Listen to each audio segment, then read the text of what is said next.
Muy buenas noches. Como siempre, nos da mucho gusto darles la bienvenida a un webinar más de la Fundación Patria Unida por un México Valiente. Hoy tenemos el gusto de darle bienvenida al doctor Íñigo Lanchares. Íñigo, además de ser un muy buen amigo personal y de la Fundación, es maestro por la Universidad Jesuita de Deusto, donde recibió el título de licenciado en Derecho y también el de diplomado en especialidad económica. Tiene varios posgrados, tiene un MBA obtenido por la prestigiosa Escuela Jesuita de Negocios ESADE, la Escuela Superior de Dirección y Administración de Empresas de Barcelona, España. Es doctor en Derecho también por la Universidad de Morelos y posee una dilatada experiencia profesional en la industria inmobiliaria y del entretenimiento en varios países. A eso se suma la experiencia académica que tiene como profesor de varias materias jurídico-financieras en universidades norteamericanas como el West Hill Institute y el Alliant University, así como universidades mexicanas como la Universidad Iberoamericana, la Universidad Anáhuac, la Cristóbal Colón de Veracruz, la Universidad de Desarrollo Empresarial y Pedagógico, la Escuela Comercial de la Cámara de Comercio, la Escuela de Posgrado en Derecho, el Instituto Nacional de Derecho Penal, el Instituto de Estudios de Posgrado en Comercio Internacional, entre otras. Es miembro de la Barra de Abogados de San Sebastián desde 1986 y desempeñó con tan solo 35 años de edad el cargo de juez del Tribunal Superior de Justicia del País Vasco durante el año judicial 1998 a 1999. En la actualidad, compagina la actividad docente universitaria con la consultoría y los negocios privados. Ha escrito numerosos artículos en prensa, tanto española como mexicana, sobre seguros, impuestos, temas bancarios, y ha escrito varios libros sobre la industria del juego, la mercadotecnia y la operación de casinos. Actualmente también es miembro del Consejo Académico del Instituto de Estudios Superiores de Administración de Casinos. Como pueden darse cuenta, es una persona, además de docta, que ha pasado por múltiples eh, ambientes de la vida jurídica, profesional y también social, y por eso nos da mucho gusto dar la bienvenida a este webinar que tratará sobre uno de los temas de su experiencia, que es el análisis económico del derecho, pero aplicado muy en particular a estudiar cuánto cuesta la corrupción. Juzgamos que este es un tema altamente valioso para discutir desde esta fundación y por eso es que nuevamente le damos la bienvenida con mucho gusto y también con mucha gratitud por haber aceptado nuestra invitación. Íñigo, nuevamente bienvenido. Te pido que, por favor, sigas adelante con la exposición. Muy amable. Muchísimas gracias, Gustavo. También quiero agradecer a Alice y a Humberto y, como no, pues a la Fundación Patria Unida por la oportunidad que me brinda de dar esta conferencia sobre un tema muy de actualidad, ¿verdad, Gustavo? Muy de actualidad no solo en México, en España, que es la corrupción. Os voy a poner en pantalla, ya que me dejan compartir contenidos, primero brevemente el índice de la conferencia. Yo, que soy docente, siempre inicio una clase con un poquito el índice de lo que vamos a ver. Es poco tiempo, pero bueno, intentaré condensar, comprimir todos los puntos para ser lo más sintético posible. El primer punto es: vamos a definir, si es que se puede definir, lo que es la corrupción. Vamos a aproximarnos un poquito a su naturaleza y al concepto mismo de corrupción. En segundo lugar, los postulados de Ronald Coase. Vamos a ver cómo el derecho no es ajeno a la economía. Es decir, eh, el derecho tiene que ser eficiente también. En tercer lugar, muy por encima, porque no es un análisis tan jurídico como económico, veremos los, los delitos tipificados en la mayoría de los ordenamientos jurídicos, cómo se tipifican los distintos delitos de corrupción. En cuarto lugar, entramos ya en las causas de la corrupción, psicológicas. Entraremos en la psique de la persona para ver qué es lo que le puede llevar a realizar actos de corrupción, causas económicas, veremos las consecuencias demoledoras que tiene la corrupción en la economía, veremos también muy rápidamente algunas estadísticas de corrupción, ¿eh? Por ejemplo, eh, la correlación de la calificación país en base a la honestidad de los países, el mapa mundial de honestidad, las percepciones de la población mexicana sobre corrupción, qué sectores son para la gente lo percibe más corrupta, qué sectores son más corruptos, y el soborno como medio de solución de problemas. En sexto lugar, y este sí que es un punto muy importante, vamos a ver un modelo matemático. Vamos a utilizar ejes cartesianos, como hicieron los padres del capitalismo, Adam Smith, Stuart Mill y David Ricardo, solo que ellos mapearon en abscisas y coordenadas la oferta y la demanda. Aquí vamos a hacer lo mismo, vamos a mapear el ingreso y el costo de corrupción y cuál es el óptimo de corrupción para el corrupto.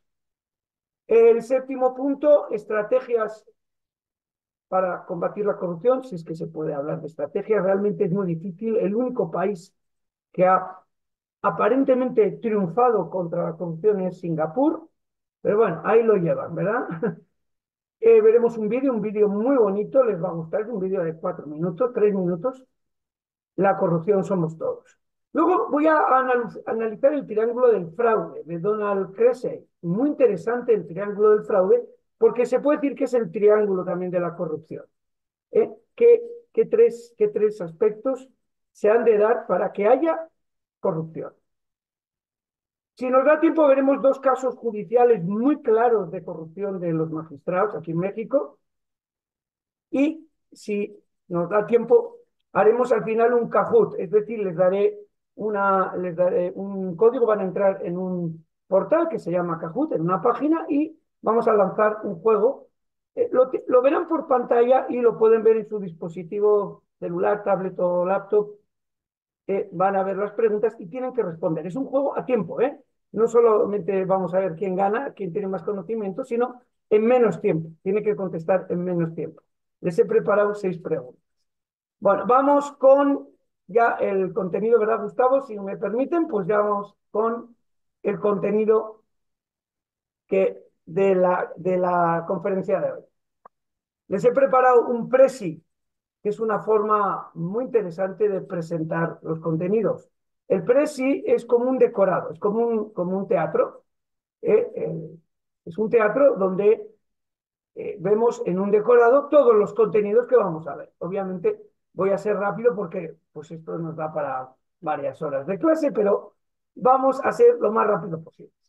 Bueno, el primer punto, definir qué es la corrupción. Pues es muy difícil definir qué es la corrupción porque, primero porque es un fenómeno complejo, extenso, con muchas facetas. Incluye comportamientos muy diversos, en el que muchas veces los límites con lo que no es corrupción son difusos. No hay una definición, por supuesto, legal, en ningún ordenamiento define lo que es la corrupción, y tampoco la doctrina se pone muy de acuerdo para definir lo que es la corrupción. No es pacífica la formulación doctrinal sobre corrupción.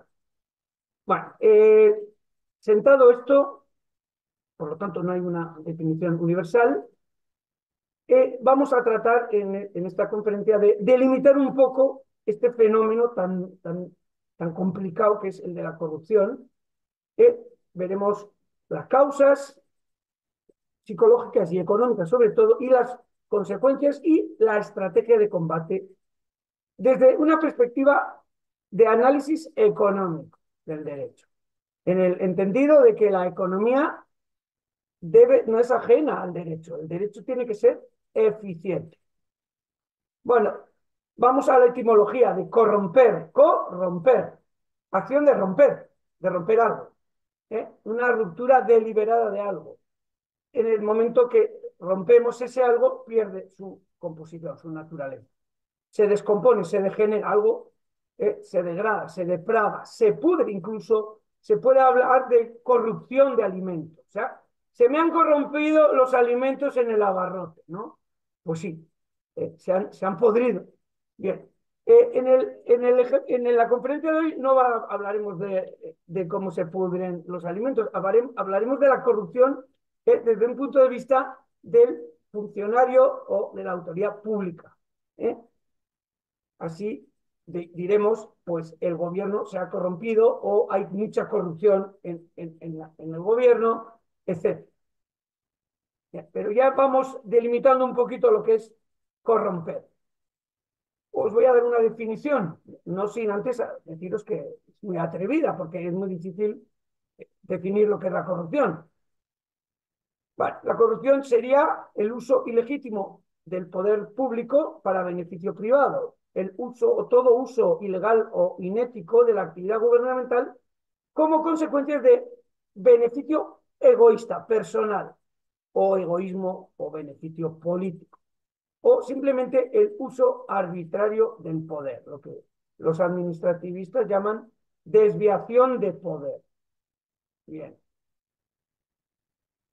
Ya vamos viendo que tres tipos de corrupción se nos presentan.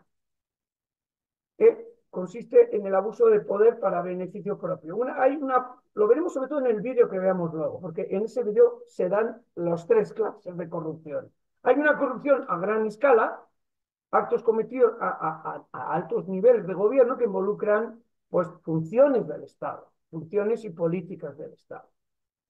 Corrupción a gran escala. Luego hay lo que se llama pequeña corrupción o actos de corrupción menores, que consisten en un abuso cotidiano por parte de funcionarios públicos de un rango más bien medio o bajo en su interactuación con los ciudadanos, con los administrados. Y luego hay una tercera corrupción, la corrupción política, en cuanto que puede haber se parece un poco a la de gran escala. La corrupción política es la manipulación de políticas, instituciones y normas de procedimiento en la asignación de recursos y en la financiación por parte de los responsables políticos de esas decisiones. Bien, como digo, vamos a ver todo esto desde un prisma económico. ¿Qué quiere decir un prisma económico? Quiere decir que el sistema legal, el ordenamiento jurídico, se debe de ver a través de este, de esta prisma, esta visión económica. ¿Eh? Vamos a usar criterios de eficiencia, de teoría económica, en el ordenamiento jurídico.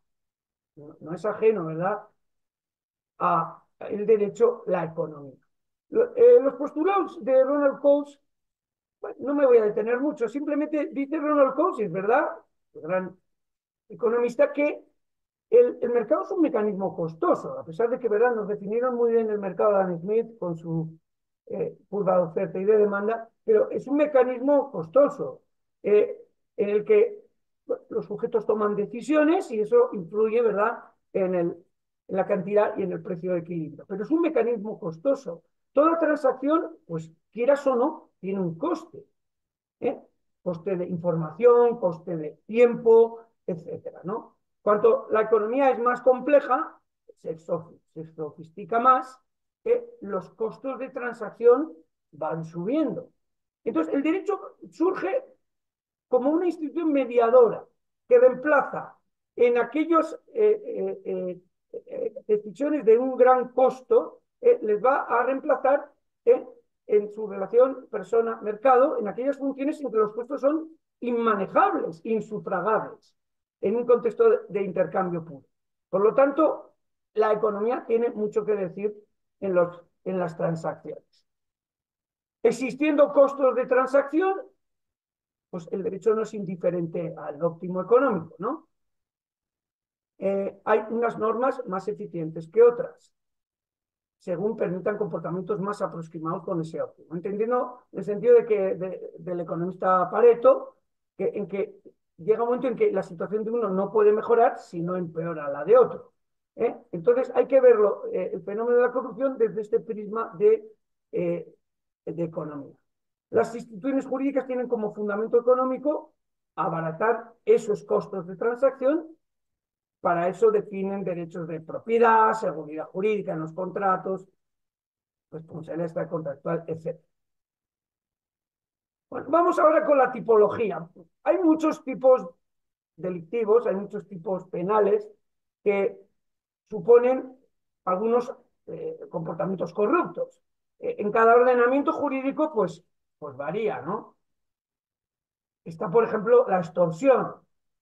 Un servidor público se aprovecha de su cargo para amenazar y obligar a otra persona a entregarle una dádiva. ¿eh? Esto lo conocemos en el mundo cotidiano, ¿no? Extorsión de la administración o de funcionarios. En un sentido, administración en un sentido amplio, administración del Estado, la administración del orden de gobierno, entidad federativa, local y también gobierno municipal. Soborno, pues esto es lo que todos más o menos nos viene a la cabeza cuando hablamos de corrupción, cuando un ciudadano entrega a un servidor público una dádiva, un dinero, para obtener un beneficio. Peculado, concusión, apropiación indebida, tienen distintos nombres a lo mejor en cada país. Cuando un funcionario se queda con recursos asignados a un programa o a un departamento, se los queda. ¿eh? Sería un delito de peculado, en España llamaríamos apropiación indebida, o concusión, es decir, simplemente el funcionario se queda directamente con las cantidades exaccionadas vía impuestos. Colusiones, esto ya supone muchas veces una asociación delictiva, es decir, una organización para delinquir. ¿eh? En muchos servidores públicos, lo hemos visto la verdad en España recientemente, pues en obra pública determinados funcionarios se coluden y para obtener una serie de beneficios privados. Fraude en un sentido amplio, cuando el servidor público hace un uso ilegal de los bienes demaniales, de los bienes públicos, de dominio público, del gobierno. Bien. Más conductas. Y ya digo, sería imposible delimitar porque realmente dentro de la corrupción no solamente hay figuras delictivas, también hay corrupción en, en conductas inéticas, ¿eh? Eh, con poca eticidad y que a lo mejor no son delitos, pero sí son faltas a las normas morales o a los convencionalismos sociales, ¿no? Falta de ética o tráfico de influencias. En algunos ordenamientos no está tipificado, en otros sí. Cuando una persona se sirve de su cargo para entablar una red de nexos y de influencias en beneficio propio, personal, ¿no? Habrá que ver en cada caso si eso está tipificado en el Código Penal. Bueno,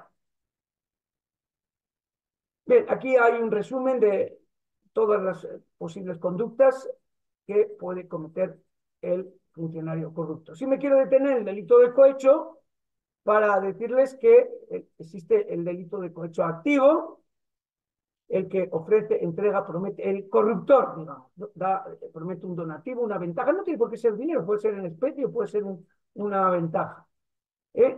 Puede ser cohecho activo genérico a un funcionario, a un servidor, hasta un, no sé, hasta un empleado de Comisión Federal, de una empresa mixta o para estatal, y activo, delito de cohecho activo específico cuando se da esa promesa, ese soborno, ese donativo, esa promesa de dinero a un magistrado, fiscal, perito judicial, etc. Por el otro lado, además del delito de cohecho activo, está el pasivo, el que soporta, ¿no? El funcionario servidor que acepta, recibe o solicita para aceptar donativo, dádiva, promesa, ventaja, etc. Puede ser también cohecho pasivo propio, cuando hay una violación de un deber funcionarial, o delito de cohecho pasivo impropio, en el que a lo mejor no hay una obligación específica que ha faltado, pero sí es reo de cohecho pasivo. Bien, Vamos con las causas. Las causas de la corrupción. Indagar en la psique del ser humano, pues hay que dejárselo a los psicólogos y psiquiatras, ¿verdad? No voy a dedicarme mucho sobre cuáles puedan ser las causas psicológicas de la corrupción, pero sí quiero apuntar estos 6 causas. ¿eh? Primero, la carencia de una conciencia social. Vemos, por ejemplo, en países nórdicos donde hay una gran conciencia social, hay una gran capital social, en el sentido de que la gente tiene una educación, una formación en valores, una formación de la conciencia, y en principio no se da tanto esta causa de corrupción, la carencia de una conciencia social. Falta de educación, de una cultura del compromiso, pues en la misma línea, ¿no? Paradigmas distorsionados, negativos. Muchas veces el corrupto dice, bueno, si no lo hago yo, lo va a hacer otro, o bueno, aquí todo el mundo se corrompe, yo no me voy a quedar atrás, ¿no? Son paradigmas negativos. En cuarto lugar, personalidades antisociales, megalomanía. A mí me gusta mucho el cine de Buñuel, ¿no? El, el surrealismo. Hay que indagar en la persona, ¿no? ¿Qué pudo tener esta persona para ser antisocial, ¿no? En quinto lugar, percepción del grado de corrupción existente. Hay una percepción a veces sesgada, falseada, del grado de corrupción que hay en la sociedad, exagerada a veces. Y por último, y esto es muy importante, lo veremos en el modelo matemático, infravaloración de la posibilidad de ser pillado, de ser agarrado. Esa infravaloración también puede ser una causa psicológica que tire de la corrupción. Vamos con las causas económicas. Hay 2. La corrupción es un comportamiento dirigido a captura de rentas, ahora explicaré lo que es. Y en segundo lugar, el marco institucional, que puede ser más permisivo con las conductas corruptas. En cuanto al primer punto, la corrupción es un tipo particular de comportamiento dirigido a captura de rentas. ¿Cuándo hay posibles rentas o riquezas que agarrar? Pues a veces no son debidas al gobierno, son a lo mejor cuestiones naturales. Un país que tiene aguacate o tiene plata, el país, México es el primer país productor de plata y de aguacate. Bueno, pues ahí hay muchas rentas, muchas riquezas que hay que capturar. Y ahí entra sin duda el terreno abonado para los corruptos. Siempre entendiendo que es una captura de rentas ilícita, porque puede haber capturas de rentas perfectamente morales y legales, bien habidas, como diría aquel. Pero aquí estamos pensando en la captura de rentas de alguien que no ha contribuido al aumento o existencia de esas riquezas. Puede ser, como digo, por causas que son ajenas al gobierno, pueden ser la abundancia de un recurso, no sé, estoy pensando en el petróleo de Venezuela, ¿no? Porque hay una naturaleza generosa en un recurso, en un determinado territorio, y esto genera un incentivo en la captura de rentas, como mediante privilegios, lo vemos en PDVSA o en Pemex, eh, pues para los directivos, los sindicatos, los altos funcionarios, en el que ordeñan, ¿no? Esa riqueza, que es muy grande porque no se acaba el petróleo, ¿no? Por poner un ejemplo. Sería un resultado de causas ajenas al gobierno, pero hay captura de rentas. Y en segundo lugar, hay muchas capturas de rentas que es resultado de decisiones del gobierno. ¿eh? A veces los mercados están muy intervenidos, sobre regulados, las leyes son poco transparentes, hay ambigüedades y hay terreno abonado para el influentismo y el favoritismo y la apropiación de rentas por parte de funcionarios, ¿no? Bien, y como digo, la segunda causa económica es el marco institucional que a veces no ayuda, realmente no ayuda para evitar esa apropiación de rentas. Aquí influye mucho el tamaño económico. Es obvio que el marco institucional de Montecarlo o de San Marino, pues porque es un tamaño chiquitito de economía, permite menos la captura de renta. También hay, pero menos. En cambio, el tamaño grande de una economía, un nivel frenético de actividad o la posibilidad de que el funcionario maneje con grado alto de discrecionalidad recursos, hace que sea terreno abonado, causa económica de la corrupción. Bueno, no sé cómo estamos de tiempo, vamos a seguir con el siguiente contenido. Las consecuencias. Las consecuencias de la corrupción son demoledoras, son, créanme, son muy perniciosas, muy negativas para la economía. ¿Y por qué? Pues por estos puntos que vamos a ver ahora. En primer lugar, la corrupción impacta a nivel macroeconómico en un país. ¿Por qué? Porque hay unas calificadoras internacionales, que son las famosas Moody's, Standard Poor's and Fitch, que son los que ponen nota a un país. Le ponen nota. Como en el colegio te ponen una calificación. Te pueden poner triple A, doble A, te pueden poner triple B, doble B, pues como en el colegio, ¿no? Entonces, estas calificadoras, lógicamente, al evaluar al país y la deuda soberana que emite para financiarse, porque la deuda se emite por los estados no para nada, no para hacer bonito, ni para financiarse, lo hacen para financiar sus actividades, pues cada vez puede tener peor nota y por lo tanto cuesta más colocarlo en el mercado abierto, esa deuda pública, esa deuda soberana. Y además de que cuesta más, solo están dispuestos inversores a suscribirla a un tipo de interés mayor. Con lo cual, te pega, sin duda, la honestidad, la corrupción, en la calificación que te pongan en esa deuda pública. Y por lo tanto, un país, estoy pensando Cuba, por ejemplo. Cuba es un país eh, donde hay determinados niveles de corrupción y es por eso y por otras causas, la deuda de Cuba no la suscribe nadie. O sea, ni muchos ni pocos, nadie. Porque aparte es muy impagador, el Estado no paga, impaga los intereses y el principal de la deuda y pues nadie la suscribe. Y si alguien suscribe, pues lo suscribe a un tipo de interés muy alto.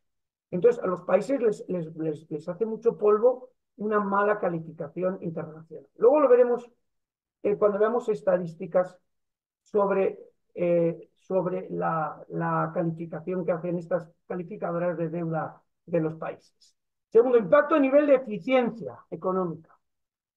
Obviamente, al aumentar el coste de transacción, no o sea, es eficiente, como dice Ronald Coase, al haber altos costes de transacción, al haber incertidumbre, las empresas tienen que desviar talento y capacidades para la captura de rentas y esto distorsiona eh, los incentivos en que operan las empresas privadas. Las empresas no realizan sus prioridades empresariales con claridad porque tienen siempre esta espada de Damocles de los altos costes de transacción que implica la corrupción. En tercer lugar, impacto en el nivel de actividad.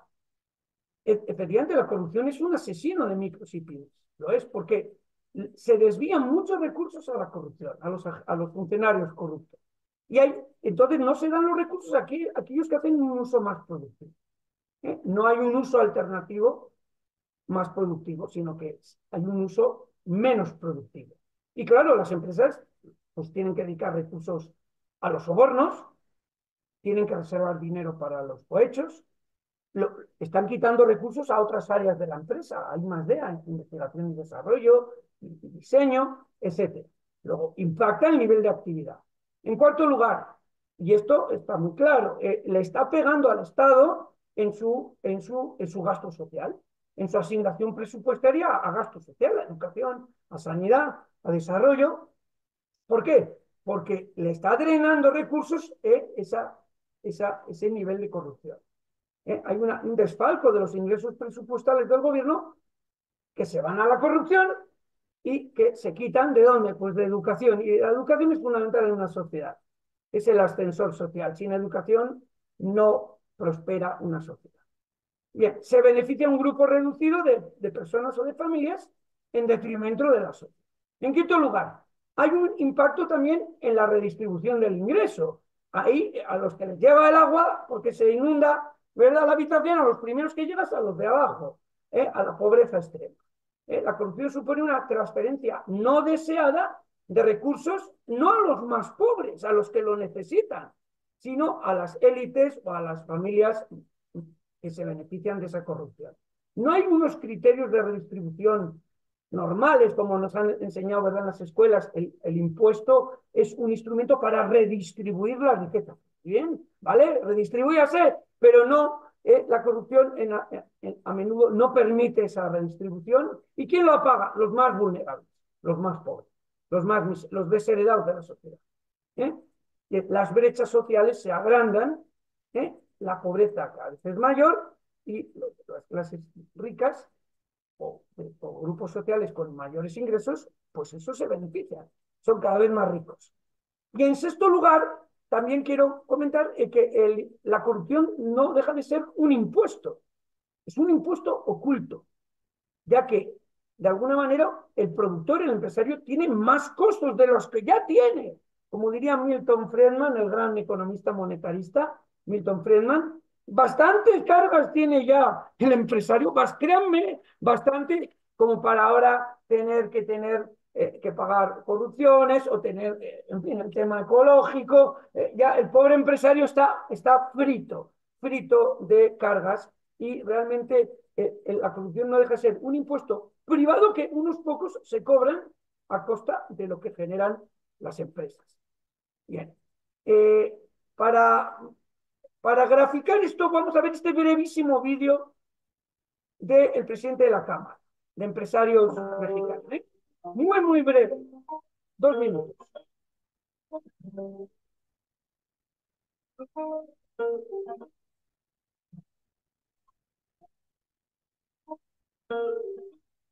Hola, ¿cómo están? Soy Sergio Martín, presidente de la Comisión de Integridad y Compras de Gobierno de Concamín, de la Universidad Autónoma de Chihuahua. Preguntan cuáles son los efectos microeconómicos derivados de la corrupción. Bueno, pues son devastadores. Basta con tomar en cuenta la mortandad de las micro, pequeñas y medianas empresas. Seguimos en el 90% en un periodo de 5 años. La mayoría se muere en un periodo de los primeros 3 años. La corrupción afecta muchísimo, primero por las extorsiones que hay en los negocios, tanto de servidores públicos como de delincuencia organizada. Eso genera un efecto totalmente negativo en el desarrollo, en el mantenimiento de las empresas. También considero que la corrupción y la sobreregulación genera un efecto completamente negativo en las empresas. Eso hace que no haya desarrollo económico, eso hace que todavía en nuestro país estemos lejos de hablar de productividad y competitividad, como en cada uno de los planes de desarrollo se establece. Hay mucho que hacer, hay que combatir a la corrupción. Este tipo de eventos ayudan a que tanto empresarios como servidores públicos nos sensibilicemos y nos demos cuenta que hay muchas cosas por hacer todavía. Tenemos que implementar estándares de prevención dentro de los negocios y también dentro del sector público.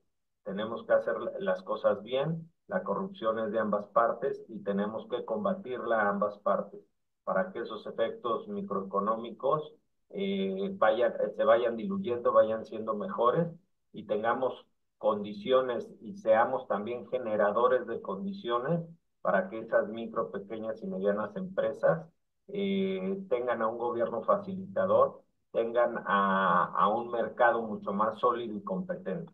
Muchas gracias.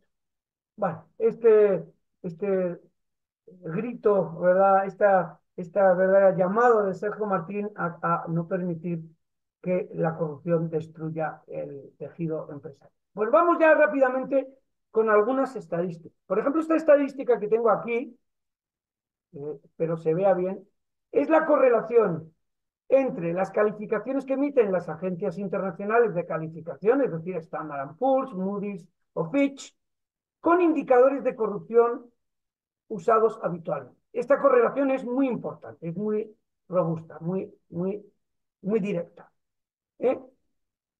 Bien, aquí, por ejemplo, en el gráfico 1 vemos cómo en la línea de abajo, vertical, en las abscisas de abajo, tenemos de 0 a 100 en niveles de honestidad. Aquí es el contrario de corrupción. 1 menos corrupción. La honestidad. Y aquí en el margen izquierdo, en la línea izquierda, en las Ys ordenadas, tenemos las notas que pone, en este caso, pues, Standard & Poor's. AAA, AA, positivo, AA negativo, las Bs, BB positivo, BBB, triple B negativo, 2B positivo, 2B negativo, etc. Y vemos que los países con grados de honestidad del 80 o 90% tienen altísimas notas en la calificación de Standard & Poor's. Por lo tanto, van a pagar muy poquitos intereses de su deuda y macroeconómicamente van a estar bien. Van a poder financiar sus proyectos gubernamentales. En cambio, en el otro extremo, con países con honestidades muy bajas del 20, es decir, 1 menos 20 sería el 80% de corrupción, una honestidad del 20%, vemos los puntos, tienen niveles de calificación bajas, B, Cs, Cs, bastantes Cs, que es reprobado, ¿no? Bien, este cuadrante es muy interesante. No solo en Standard & Poor's, lo mismo en Moody's, exactamente igual. Moody's correlaciona honestidad en la línea de abajo y en la línea vertical las notas que pone Moody's, la calificadora, la agencia internacional de calificación. Y vemos lo mismo, los que tienen altas notas, triple A, sobresaliente, digamos, matrículas de honor, tienen niveles de honestidad grandes. Por el contrario, los países con honestidades bajas, mucha corrupción, tienen reprobado, tienen deficiente o muy deficiente, no aprueban el examen. Bien, otras estadísticas, bueno, aquí hay un mapa, no me voy a detener mucho, pero aquí hay un mapa, esto está tomado de una fuente peruana, un mapa por colores donde nos dicen los países en color amarillo y amarillo más pálido que tienen niveles de honestidad del 100 o entre el 80 y el 100%. Están países como, yo aquí distingo Canadá, Finlandia, veo un poquito amarillo, un poquito más pálido, no tanto de honestidad, de 90 a 100, pero sí de 80 a 90, pues están Estados Unidos, Noruega, Suecia, bueno, Dinamarca tiene amarillo pleno, de 90 a 100. Las Islas Británicas, Europa, la Unión Europea, luego de 70 a 80, ya es un naranja más pálido, etcétera. Y vamos yendo a colores ya más robustos, más oscuros, pues con honestidades del 40 al 50. Aquí ya tenemos que meter a Brasil, a Sudáfrica, Arabia Saudí, algunos países del este de Europa, Ucrania. Bueno, Ucrania está muy bajo, está en honestidades de hasta el 30% nada más. Rusia, la Federación Rusa tiene color rojo, rojo vermellón, rojo colorado, es decir, tiene niveles de corrupción entre el 20 y el 30%. Así lo veríamos, por ejemplo, Australia tiene un amarillo un poco pálido, pero está entre el 80 y 90% de honestidad, o sea, baja corrupción. Este otro gráfico es importante, es la percepción en México. ¿Qué percepción en México hay de la corrupción? Y llama la atención, y lo vamos a ver en unos vídeos donde veremos a jueces corromperse. Vemos, por ejemplo, que la policía tiene una alta percepción de corrupción, casi un 90%, los partidos políticos, un 84%, el MP, bueno, las fiscalías son muy corruptas. Hace poco yo estoy llevando un tema de niños, de derechos humanos de niños, y la Fiscalía de la Ciudad de México se ha descubierto una trama corrupta dentro de la Fiscalía de Menores. O sea, en la Fiscalía de Menores. Y resulta que Miguel Barrera, este jefe, fiscal jefe de la Fiscalía de Menores, lo han corrido. Lo han despedido porque tenía una trama de corrupción. Extorsionaba a víctimas y también extorsionaba a acusadores, etc. Se ganaban un muy buen dinero, muy buenos miles de dólares corrompiéndose. El MP es muy corrupto, así lo percibe la población. El gobierno, los jueces y magistrados también tienen sindicatos, gobiernos federados y federales también tienen altas percepciones de corrupción. Los jueces y magistrados también tienen mucha percepción de corrupción, y donde menos corrupción hay es en el entorno familiar y vecinal. y laboral. Las familias, los vecinos, los compañeros de trabajo y las instituciones religiosas tienen niveles de percepción no muy altas de corrupción. También la Marina, la Marina es dentro de los cuerpos de ejército el que menos corrupción se le percibe. Tiene niveles de corrupción no tan altos, no tienen el 80, tienen el 20 o el 26, ¿no? Bueno, esto es un dato muy importante. Y luego este otro dato, que sería el soborno como medio para resolver problemas, porque aquí pues hay la creencia social de que cuando algo no funciona, pues dale un billetito para que se agilice, para que se reactive. Es curioso cómo todavía hay el pago de sobornos como solución de problemas, todavía hay un gran porcentaje, un 33% de color rojo, y está de acuerdo con esta afirmación, de que el soborno sirve para desatascar un problema. Entre el 7 y el 33, el 40% considera muy de acuerdo o de acuerdo en que el soborno soluciona. Efectivamente son más en color verde y en color morado los que consideran que el soborno no es una solución para los problemas. Puede ser comida para hoy, pero hambre para mañana. Bien, vamos con el modelo matemático. Les va a gustar este modelo matemático. ¿Por qué? Porque vamos a graficar en un gráfico, va la redundancia, en abscisas y ordenadas. En las abscisas ponemos Q, la cantidad de actos de corrupción. Y en las ordenadas, en Y, la Y, ponemos el beneficio y el costo de la corrupción. Bueno, según este gráfico, los costos de corrupción aumentan conforme aumenta, lógicamente, la cantidad de corrupción. Por el contrario, los beneficios marginales de la corrupción son altos a niveles chiquitos de corrupción, a niveles ya mayores desciende. Bueno, la intersección de estas dos curvas nos da un punto. Según estén más arriba o más abajo, más planas o menos planas, nos da un punto. Ese punto es el punto de equilibrio, la corrupción que habrá, porque igualará el beneficio y el costo de esos actos de corrupción. Y hasta ahí se detendrá ya los corruptos. No harán más corrupción porque habrán optimizado su propia función de utilidad. En el coste de la corrupción, ¿qué es lo que metemos? Pues aquí hay una fórmula muy sencilla.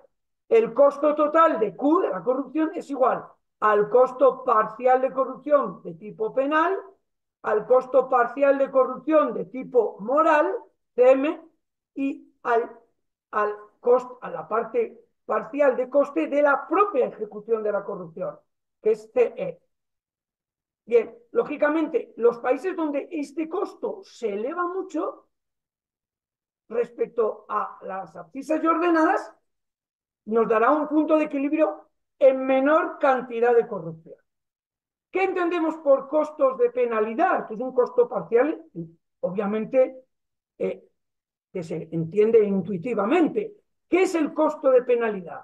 Pues implica el costo de oportunidad de ser honesto. Si siendo honesto, pues tienes tu sueldito, tu trabajo asegurado, ese costo de ya no tener tu sueldito y tu costo asegurado, tu puesto asegurado, es un costo de oportunidad.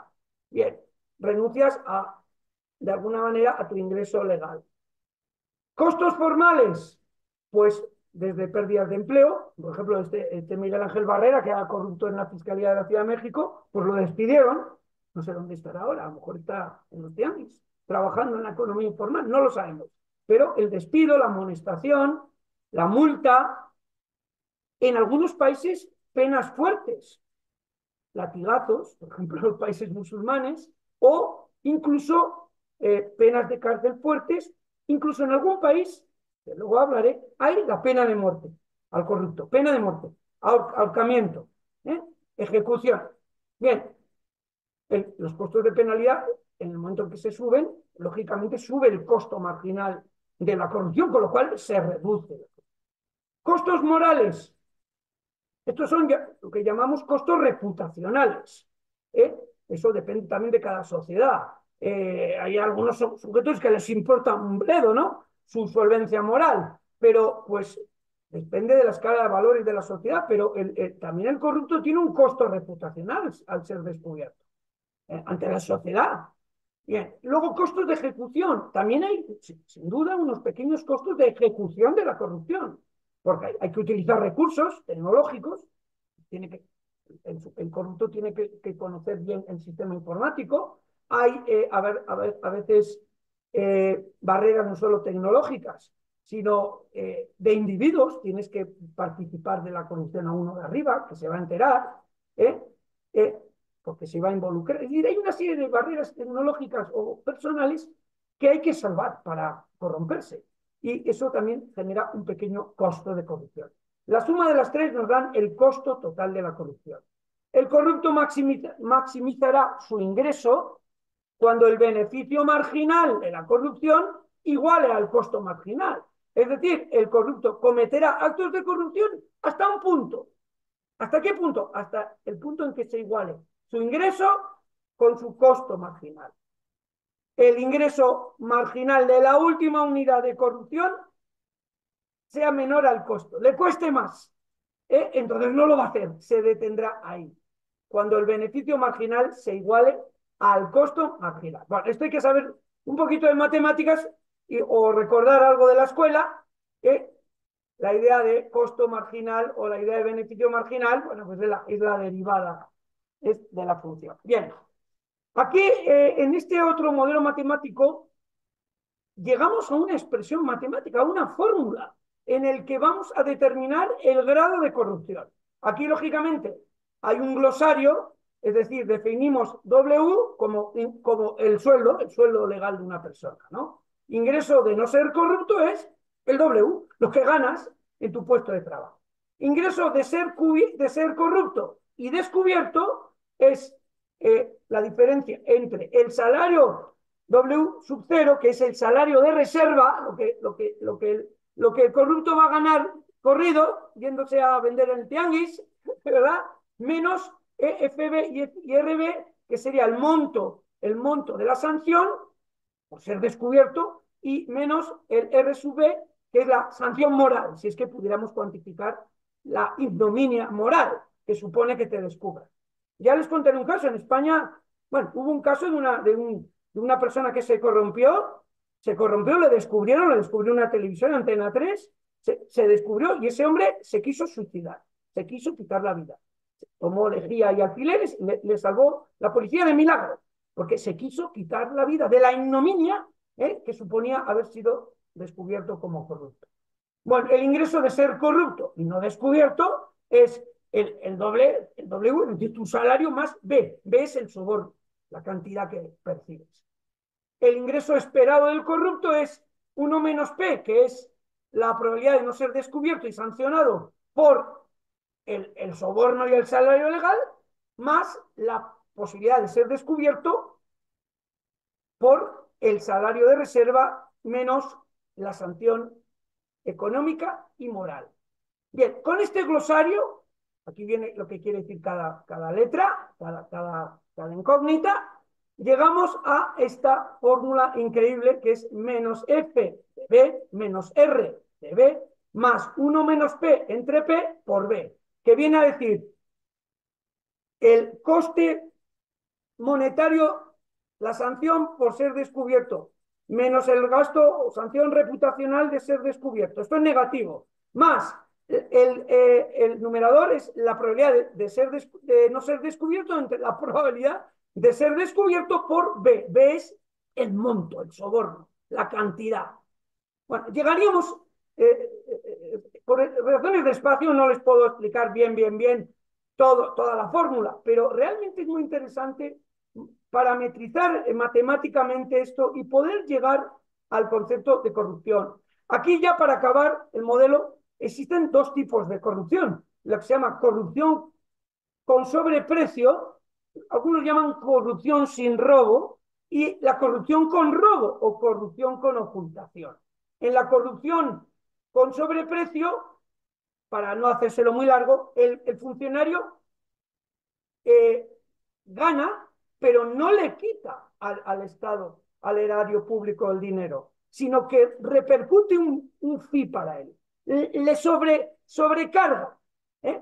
Un sobreprecio. Eso sería una corrupción sin robo. El Estado no se ve afectado en sus arcas. Simplemente el funcionario, por hacerlo más ágil, por la petición del ciudadano, cobra un sobreprecio, pero no supone merma para la Hacienda, la Real Hacienda, que diríamos, el erario público estatal. En cambio, la corrupción con robo, o también llamada corrupción con ocultación, el funcionario se queda con todo. El Estado se queda a dos velas, no cobra nada. Se lo queda todo el corrupto. Lógicamente, a un costo menor para el corrompido.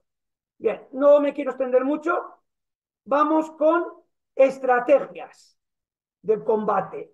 El único país del mundo que parece ser ha combatido fuertemente la corrupción sería Singapur.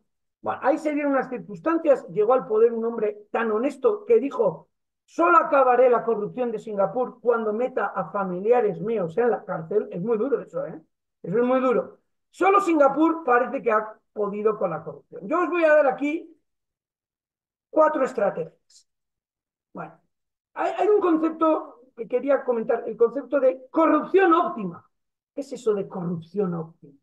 Pues porque no es óptima la corrupción, no hay corrupción tampoco buena, solucionadora de problemas, nada de eso. Pero la corrupción no es óptima, es aquel nivel de corrupción pequeña, sin duda pequeña, por debajo del cual no conviene combatir la corrupción, porque cuesta más los recursos en combatirla que en lo que se va a ahorrar por esa corrupción la sociedad. Es decir, hay un nivel de corrupción, eso pasa también con los impuestos. Hay un nivel de actividad económica debajo de la cual Hacienda no va a investigar a los que hayan defraudado por debajo de ese óptimo. ¿Por qué? Porque no conviene. Conviene el ahorro del inspector y el desplazamiento cuesta más a la deuda tributaria que vas a encontrar. No conviene. Por encima de ese óptimo sí, claro. Aquí pasa un poco lo mismo, ¿no? Hay una corrupción por debajo de la cual ni merece la pena combatirla. Se puede tolerar. Por encima de ese nivel, por supuesto, hay que ser tolerancia cero. Las estrategias, yo aquí os propongo 4 estrategias. Sociales. Bueno, pues eso, lo que hemos dicho, con los paradigmas de las causas psicológicas de la corrupción. Hay que establecer una ética desde chiquititos en la sociedad, en las escuelas, formar la conciencia. Esto es un proceso lento en las escuelas. Entonces, pues formar un capital social, formar la conciencia, para que haya hábitos sociales sanos, positivos. Tú vas a Dinamarca y los periódicos están abiertos, tú puedes coger si quieres 40, pero la gente coge uno, ¿para qué agarrar 40 periódicos? ¿Por qué? Porque hay una educación exquisita en los daneses, ¿no? Han seguido durante muchos años estrategias sociales. En segundo lugar, estrategias legales. Ya hemos visto, aumentar el costo de penalidad, represión. El Código Penal es la parte punitiva, la parte represora, el aparato represor de la sociedad, el Código Penal. Entonces, ¿cómo se reprimen a los comportamientos corruptos? Pues con penas de cárcel, con penas fuertes, creando fiscalías especializadas, aumentando el costo penal al corrupto. Aquí poco se puede hacer porque aun poniendo penas fuertes sigue habiendo corrupción. En tercer lugar, estrategias políticas. Bueno, aquí se ha usado pues, muchas estrategias. Por ejemplo, el sinceramiento de retribuciones, es decir, que los políticos declaren con cuánto dinero llegan a su cargo, la ley 3D3, descentralización política de toma de decisiones, mecanismos de asignación de recursos más justos, argumentario político adecuado para justificar y apoyar el control, que haya controles, que los funcionarios no tengan ámbitos de impunidad, ámbitos discrecionales de decisión, etc. Y por último, estrategias de mercado. Esto sí es un poco una concepción neoliberal, pero yo soy totalmente en eso neoliberal, basados en la creencia de que una excesiva sobreregulación, porque el Estado ya se mete en todo, cada vez se mete más en todo, ya mete el hocico en todo, ya nos quiere saber todo de nosotros, lo que gastamos con todo, hasta en ropa interior, todo lo quiere saber. Entonces hay un excesivo intervencionismo del Estado sobre regulación de mercado y esto crea, sí, algunas veces o muchas veces distorsiones, ineficiencias, corrupción. Liberalizar el mercado, obviamente hay mercados que pueden estar más intervenidos por ser sectores estratégicos, pero hay que dejar el mercado que fluya. El Estado debe ser un regulador, no un partícipe del mercado. Permitir que el propio mercado provee su disciplina. Porque el mercado es muy duro y realmente como la grasa el cuerpo la va sacando, ¿verdad? Pues igual el mercado a los corruptos los va quitando poco a poco. Que haya libre competencia, medidas antimonopolios y, pues en fin, estos órganos de defensa de la competencia, organismos antimonopolio, etc. Bueno, vamos a ver ahora un vídeo que creo que les va a encantar. Bueno, aquí vemos unas estadísticas demoledoras, ¿no? Porque lees esto y realmente se te cae al alma a los pies. En Nuevo León bueno, pues resulta que se creó una fiscalía anticorrupción en Nuevo León hace casi 4 años. Bueno, esta fiscalía recibió 3.264 denuncias. Esto no quiere decir que sea toda la corrupción en Nuevo León, es a lo mejor la punta del iceberg. Pero bueno, se recibieron 3.264 denuncias en la Fiscalía Especializada. ¿Y qué creen? Solamente 31 expedientes, esos 3.264, solo 31 se formularon acusaciones, es decir, se judicializaron. Solo 31. Perdón, 32, de los cuales 31 no hubo condena y una sola carpeta recayó sentencia condenatoria. Una. Hombre, no me digas, con estas estadísticas es rentable ser corrupto. Es rentable ser corrupto. Ya les digo de verdad que es rentable ser corrupto. Es más fácil que te toque la bonoloto o la lotería. Bien, vamos a ver ahora un vídeo que creo que es demoledor.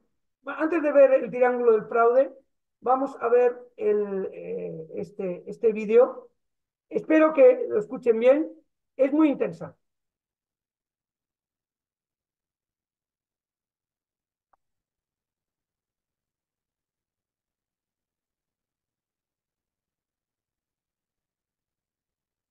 Ay, mi permite, es que todo volvió a subir. De aquí solo le alcanza para la mitad, mi rey. Todo subió. Es una vergüenza lo que te pagan en este trabajo. Búscate otro. Bueno, maestro, usted decida. O me lo llevo o lo arreglamos aquí. Usted tiene la última palabra. Mira, aquí procede corte. Pero si me da para las agüitas. Yo puedo presentar tu cotización como la verdad, pero me toca un 10%. En efectivo. Te traigo una excelente noticia. Logré que nos compraran a nosotros, pero tenemos que pasar el 20% en efectivo. Mira, vos me enteré que quieren bajar los aranceles. Necesito que tu bancada me bloquee esa iniciativa porque necesito subir un poquito los precios. Igual siempre has contado conmigo. Nos cayó un dinerito extra. Lo mismo de siempre, por favor. Ay, señorito, va a pensar que soy yo, pero no es cosa mía. Todo volvió a subir y yo le estoy cobrando lo justo a mí, ya no me queda nada. Si de verdad quieres cambiar a tu país, cambia tú primero. Bueno, pues este vídeo es súper significativo porque aquí se dan todos los casos de corrupción. Corrupción menor, corrupción de alto nivel, corrupción política. Ahí todo el mundo muerde. O sea, todo el mundo tiene su parte, ¿no? Hasta el de la tienda. El policía, por supuesto, el de Comisión de Luz, Comisión Federal de Electricidad, la persona que quiere una parte para ella por dar el contrato, el propio vendedor también le transa a la empresa y, como no, el dueño de la empresa que va a jugar a golf con el político, le dice, échame la mano, pon barreras arancelarias para que yo pueda subir los precios, porque si no pones barreras, mi producto se queda, no lo va a comprar nadie. Y quiero tener esa posición privilegiada y poder repercutir las subidas. Pero eso no se da cuenta la gente, que es peor, que es peor. Luego vuelve otra vez el bucle y vuelve de la tienda a decir, no, señores, que ha vuelto a subir. No le puedo dar el pedido de otra vez de antes. Pero ahí está todo el mundo ganando dinero. Bueno, yo creo que es muy significativo ese vídeo. Voy a hablar brevemente del triángulo del fraude. Esto es una creación muy interesante que dice que todo fraude, y esto es aplicable a la corrupción y también al fraude laboral, o cualquier situación de fraude o estafa, todo fraude tiene la forma de un triángulo. En el, tres ángulos, claro. En el ángulo de arriba está lo que se llama presión, incentivo. En el ángulo de la izquierda, oportunidad. Y en el ángulo superior e inferior derecho, racionalización, actitud. Bueno, para que se dé fraude se han de dar estos tres elementos. Presión, oportunidad y racionalización. Vamos a verlo más claro en este contenido. Percepción o motivación. Es decir, el sujeto que va a cometer el fraude, ¿por qué lo comete? ¿Por qué lo comete? Todo acto humano es finalista. Pues porque tiene una necesidad.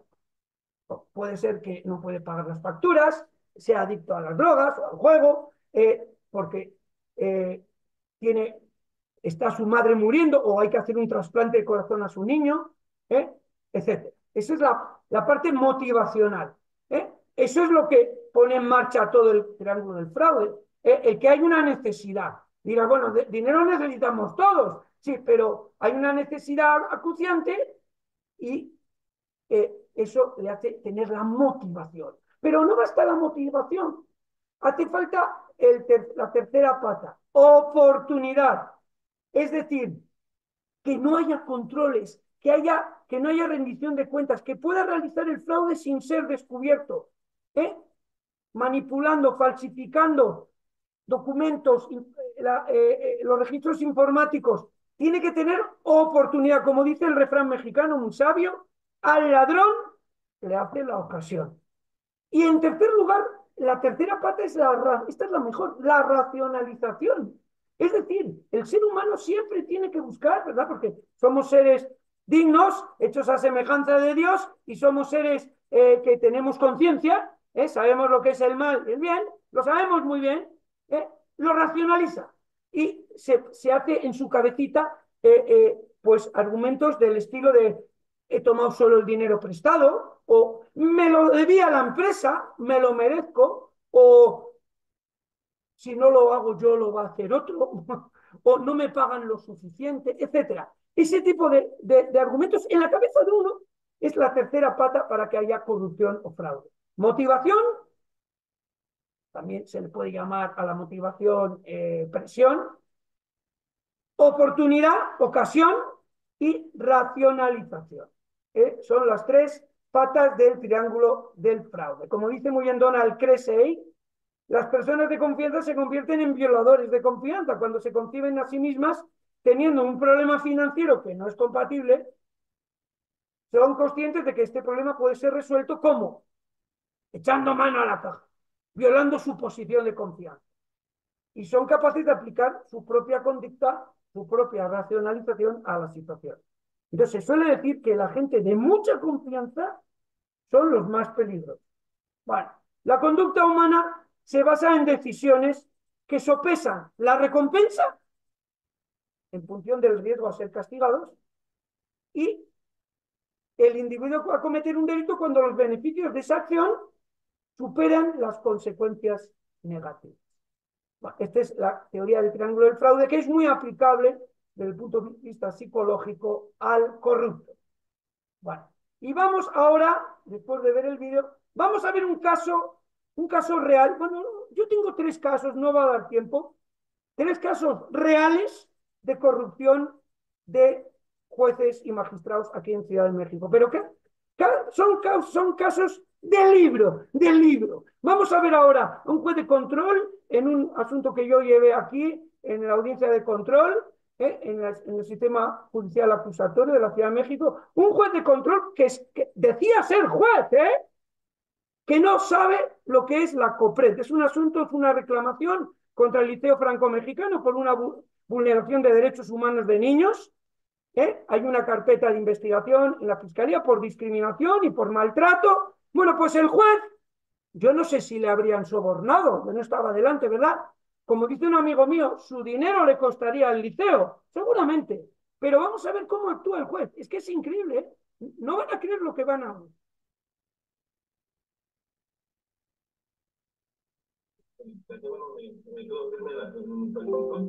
que se venga pues a la confirmación de nuestra decisión, toda vez que es necesario seguir investigando todos las aristas de este delito que pues, van a ser víctimas de los menores de edad y representados pues muy pues, se dice en la institución esta comprensión una institución de servicio pública que realiza opinión técnica, pero ¿cuál es el nombre de esta institución? No las siglas. Consejo para eliminar la discriminación. Consejo para eliminar, prevenir y eliminar la discriminación. Consejo para prevenir y eliminar la discriminación. Comprende. Erradicar. ¿No? Eliminar la discriminación. Si me permite, su señoría, para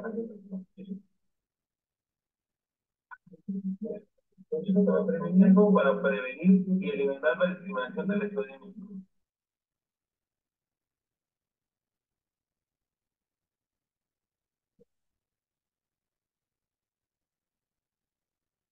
Bueno, ya no les canso más. Efectivamente, pues es demencial que un juez de control no sepa lo que es la COPRED, pero sobre todo no sepa cuando los delitos de discriminación es uno de los delitos que él conoce. O sea, ¿ustedes imaginan un juez de control en un delito fiscal contra la hacienda pública por evasión de impuestos, defraudación de impuestos, que un juez pregunte en la audiencia, oiga, ¿qué quiere decir el SAT? ¿Ustedes se imaginan? No, no lo pueden imaginar. Este señor Alejandro Jiménez Villarreal es un corrupto. Es un corrupto. Bueno, vamos, hay más casos. No les quiero cansar porque podríamos estar aquí, ¿verdad? Un montón de tiempo, pero hay un tribunal, por ejemplo, aquí hay un juez que absuelve, es que es increíble, absuelve a un pederasta, lo absuelve porque dice que la niña no determinó las circunstancias del lugar, de tiempo. Esto lo dice. En el tema del tocamiento, su hija jamás mencionó el tema del lugar, el día, el horario. Su señoría, ¿cómo va a saber mi hija de tiempo exacto? O sea, ¿De verdad, señoría? ¿Usted es padre? Yo he hecho usted si fuera su hija de 4 años de edad que con ella. Y que todas las pruebas de peritos lo dicen. De verdad no puede decir que no fue la dirección, que no nos consta. Yo no estuve ahí, el papá la llevó, yo no. O sea, este juez absuelve al pederasta porque no se pudo acreditar en la carpeta las circunstancias de lugar, tiempo y modo. Claro, una niña de 4 años, yo no sé si ustedes tienen recuerdos cuando tenían 4 años, pero una niña de 4 años es muy difícil que sepa dónde estaba, en qué fin de semana. No se le puede pedir eso a la víctima, a la niña, al menor. Está claro que el juez debe de buscar la justicia material, no una justicia formal. No, esa no. Esa justicia no tiene que buscar el juez. Tiene que buscar la justicia material. Y obviamente la niña no podía decir, no podía, aunque quisiera, con 4 añitos, acordarse de en qué lugar, a qué hora y qué fin de semana le abusaron a la pobre niña. Entonces, está claro que ese juez es un corrupto. Le han maiceado, le han untado, le han sobornado para que absuelva al señor. Su dinero le habrá costado. Está claro, yo tengo muy claro que es un caso de corrupción y por lo tanto, pues aquí queda, ¿verdad? Testimonio de esa corrupción judicial de la que obviamente